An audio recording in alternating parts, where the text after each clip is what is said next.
Hello दोस्तों। Equity के बारे में हमने तो अच्छे से सीख लिया। आज हम सीखेंगे डेरिवेटिव्स के बारे में। ये डेरिवेटिव्स क्या होता है? देखिए, ये जो डेरिवेटिव्स है ये एक कॉन्ट्रैक्ट है। ठीक है, ये एक कॉन्ट्रैक्ट है। इसका एक्सपायरी भी होता है। ठीक है, एक्सपायरेशन भी इसका होता है। फ्यूचर एंड ऑप्शन के बारे में आप तो सुना ही होगा ना। देखिए, इसका मतलब है बायर्स और सेलर्स के बीच में एक कॉन्ट्रैक्ट होगा। ठीक है, इस कॉन्ट्रैक्ट का एक स्पेसिफिक पीरियड होगा, जिसको बोलते हैं एक्सपायरी। ठीक है, ये वीकली भी हो सकता है, मंथली भी हो सकता है। ठीक है, जो कि ये एक वीक में ये कॉन्ट्रैक्ट एंड हो जाएगा या फिर एक महीने में ये कॉन्ट्रैक्ट एंड हो जाएगा। देखिए, ये कॉन्ट्रैक्ट क्या होता है, चलिए थोड़ा सा समझते हैं। देखिए, मान लीजिए रिलायंस इंडस्ट्रीज लिमिटेड, इसका प्राइस अभी चल रहा है 2000 पे। ठीक है, बायर्स को लगता है ये और भी ऊपर जाएगा, लेकिन सेलर्स को लगता है नहीं, ये जो 2000 है ना, इसके ऊपर अभी नहीं जाएगा, ये नीचे आएगा। ठीक है, मोटा मोटी एक आइडिया लीजिए। बायर्स को लगता है कि ये एक वीक या फिर एक मंथ के अंदर ये थोड़ा सा ऊपर जा सकता है, और सेलर्स को लगता है कि नहीं, अभी तक फिलहाल तो ये ऊपर नहीं जाएगा, यहाँ से ये नीचे आ सकता है। ठीक है, तो इन दोनों के बीच एक कॉन्ट्रैक्ट हुआ। क्या कॉन्ट्रैक्ट हुआ? बायर्स ने कहा कि ये शेयर, रिलायंस शेयर अगर ऊपर जाएगा तो यहाँ से जितना ऊपर जाएगा वो प्रॉफिट मेरा होगा। ठीक है, सेलर्स ने भी एग्री किया। ठीक है, सेलर्स ने भी कहा ठीक है, अगर 2000 के ऊपर जितना भी जाएगा एक वीक के अंदर या फिर एक मंथ के अंदर, जितना भी ऊपर जाएगा, जो भी प्रॉफिट होगा वो तेरा होगा। ठीक है, तो इन दोनों के बीच एक कॉन्ट्रैक्ट हुआ। हाँ, ये जो कॉन्ट्रैक्ट हुआ ना, इसका स्पेसिफिक एक पीरियड होगा। ठीक है, इक्विटी के तरह ऐसे नहीं होगा कि हमने आज शेयर को बाय कर लिया, फिर हम चाहें तो एक महीने के बाद बेच सकते हैं, एक साल के बाद बेच सकते हैं, या फिर 5 साल के बाद भी बेच सकते हैं। लेकिन यहाँ पे डेरिवेटिव के केस में ये कॉन्ट्रैक्ट होता है। ठीक है, इसका एक स्पेसिफिक पीरियड होता है।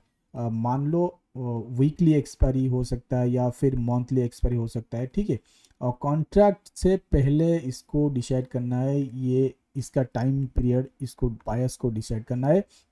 ठीक है, बायर सेलर्स के बीच ये डिसाइड होना चाहिए कि ये जो कॉन्ट्रैक्ट है ये वीकली है या फिर मंथली है। 1 वीक जब हो जाएगा या फिर 1 मंथ जब हो जाएगा, ये कॉन्ट्रैक्ट एक्सपायर्ड हो जाएगा। ठीक है, एक्सपायर्ड हो जाएगा। मान लो एक वीक के बाद रिलायंस शेयर 2000 से 2200 तक चला गया। ठीक है, 2200 तक चला गया, तो ये जो 200 प्रॉफिट हुआ, ये जो 200 प्रॉफिट हुआ एक वीक के अंदर, ये प्रॉफिट किसको हुआ? बायर्स को। ठीक है, और लॉस किसका हुआ? सेलर्स का लॉस होगा ना, क्योंकि पहले से ही डिसाइड हुआ था, कॉन्ट्रैक्ट हुआ था कि 2000 के ऊपर जितना भी जाएगा वो प्रॉफिट सब बायर के खाते में जाएगा। ठीक है, तो ये 2000 200 का प्रॉफिट बायर का हुआ, जबकि 200 का लॉस सेलर्स का हुआ। देखिए, ये तो हमें एक मोटा मोटी आइडिया मिल गया। अब चलिए इसको डिटेल में समझते हैं।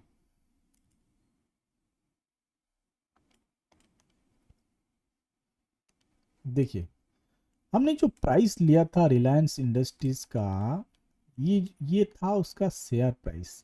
ठीक है, यानी कि अभी रिलायंस इंडस्ट्रीज लिमिटेड ट्रेड हो रहा है 2000 पे। ठीक है, ये इसका शेयर का प्राइस है। ठीक है, जब हम डेरिवेटिव में ट्रेड करेंगे, हम इस प्राइस में बाय नहीं करेंगे या फिर सेल नहीं करेंगे। ठीक है, देखिए, डेरिवेटिव एक कॉन्ट्रैक्ट है। ठीक है, एक प्रोडक्ट है। ठीक है, तो अगर हम रिलायंस का डेरिवेटिव को बाय करेंगे, तो ये रिलायंस का शेयर को बाय नहीं करना है। ठीक है, हमें क्या बाय करना है कि रिलायंस का डेरिवेटिव प्रोडक्ट को, डेरिवेटिव कॉन्ट्रैक्ट को। क्या है ये डेरिवेटिव कॉन्ट्रैक्ट, क्या है ये डेरिवेटिव प्रोडक्ट? देखिए, इसको बोलते हैं अंडरलाइंग एसेट, ठीक है। ये यानी कि मेन एसेट, इसका बहुत सारे प्रोडक्ट्स हैं। जैसे कि मान लो, देखिए, रिलायंस के जगह मैं एक इंडेक्स को लेता हूँ, ठीक है, निफ्टी, निफ्टी को लेता हूँ एग्जाम्पल के तौर पे, ठीक है, निफ्टी को लेता हूँ आज अंडरलाइंग एसेट, ठीक है, अंडरलाइंग एसेट यानी कि मेन एसेट जो, ठीक है। देखिए, देखिए मैंने रिलायंस के जगह निफ्टी क्यों लिया, क्योंकि ये समझने में थोड़ा सा इजी होगा, ठीक है, ठीक है। तो देखिए, निफ्टी अब मान लो चल रहा है 20,000 के आसपास, ठीक है, 20,000 के आसपास, ठीक है। तो इसका बहुत सारे डेरिवेटिव्स प्रोडक्ट है, डेरिवेटिव कॉन्ट्रैक्ट्स है। क्या क्या है? देखिए, मान लो, देखिए ऐसे लिखा आएगा आपको, निफ्टी 20,000, निफ्टी 19,900, निफ्टी 19,800, 19,700, 19,600, 20,100, 20,200, 20,300, ऐसे, ठीक है। ये एक एक डेरिवेटिव प्रोडक्ट है, ठीक है। इसका अंडरलाइंग एसेट यानी कि मेन एसेट क्या है? निफ्टी, ठीक है, मेन एसेट है निफ्टी। निफ्टी का ये सब डेरिवेटिव प्रोडक्ट्स है, ठीक है। निफ्टी ये सब, इसको क्या बोलते हैं? इसको बोलते हैं स्ट्राइक प्राइस, ठीक है, इसको बोलते हैं स्ट्राइक प्राइस, ठीक है। ये सब एक एक स्ट्राइक प्राइस है। निफ्टी 20,300, निफ्टी 20,200, निफ्टी 20,100, और निफ्टी 20,000, निफ्टी 19,900, 19,800, निफ्टी 19,700, निफ्टी 19,600। ये एक एक स्ट्राइक प्राइस है, ठीक है। ये अपने आप में एक एक प्रोडक्ट है, एक एक डेरिवेटिव कॉन्ट्रैक्ट इटसेल्फ, ठीक है। आप जिस भी डेरिवेटिव कॉन्ट्रैक्ट को चाहें बाय कर सकते हैं, चाहे आप 19,800 को बाय कर सकते हैं, चाहे आप 20,200 को बाय कर सकते हैं, चाहे आप 19,600 को बाय कर सकते हैं, जो भी चाहे आप बाय कर सकते हैं। आप बाय भी कर सकते हैं, सेल भी कर सकते हैं, ठीक है। सेलिंग का कॉन्सेप्ट थोड़ा सा एडवांस है, बाद में हम सीखेंगे, लेकिन अब आज बायर हम सीखेंगे कैसे बाय करते हैं और कैसे कैसे ये सब करते हैं, ठीक है। मान लो आपने 19,600 कॉन्ट्रैक्ट को बाय किया, ठीक है। इसको बाय करने के लिए आपको 19,600 नहीं देना पड़ेगा, ठीक है। जैसे कि मैंने बोला था कि रिलायंस को बाय करने के लिए 2,000 नहीं देना पड़ेगा, वैसे ही 19,600 कॉन्ट्रैक्ट को बाय करने के लिए आपको 19,600 नहीं देना पड़ेगा। तो आपको क्या देना पड़ेगा? वो है, उसको बोलते हैं प्रीमियम, ठीक है। और इसको आप बोल सकते हैं एंट्री फीस। एंट्री फीस, एक कॉन्ट्रैक्ट में एंट्री करने के लिए फीस आप बोल सकते हैं, एंट्री फीस, ठीक है। इसको बोलते हैं प्रीमियम।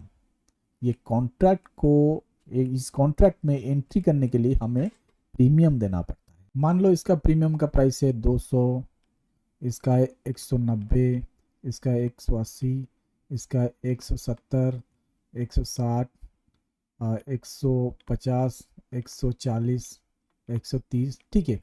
ये सब है प्रीमियम, ठीक है।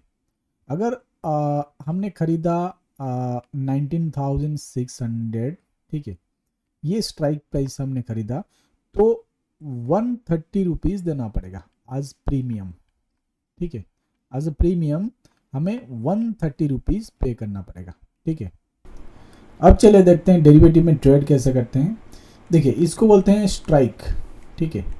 ये निफ्टी 20,400, निफ्टी 20,300, ठीक है, इसको बोलते हैं स्ट्राइक। ये इटसेल्फ ए डेरिवेटिव कॉन्ट्रैक्ट, ये भी इटसेल्फ ए डेरिवेटिव कॉन्ट्रैक्ट, ठीक है।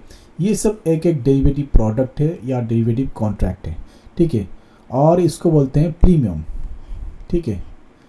जो इस कॉन्ट्रैक्ट को खरीदने के लिए हमें पैसा देना पड़ता है, इसको बोलते हैं प्रीमियम। ठीक है। मान लो निफ्टी अभी चल रहा है 20,000। ठीक है, यहाँ पे अभी चल रहा है 20,000 पे चल रहा है, तो हम खरीद सकते हैं, हम किसी को भी खरीद सकते हैं, किस डेरिवेटिव प्रोडक्ट को भी खरीद सकते हैं। यानी कि हम इसको भी खरीद सकते हैं, इसको खरीद सकते हैं, जिसको चाहे हम खरीद सकते हैं। ठीक है। मान लो हमने खरीदा ये वाला कॉन्ट्रैक्ट। ठीक है, ये वाला कॉन्ट्रैक्ट हमने खरीदा। ठीक है, लेकिन निफ्टी अभी चल रहा है 20,000 पे। ठीक है, इसको बोलते हैं स्पॉट। ठीक है, मैंने बताया था, इसको बोलते हैं स्पॉट।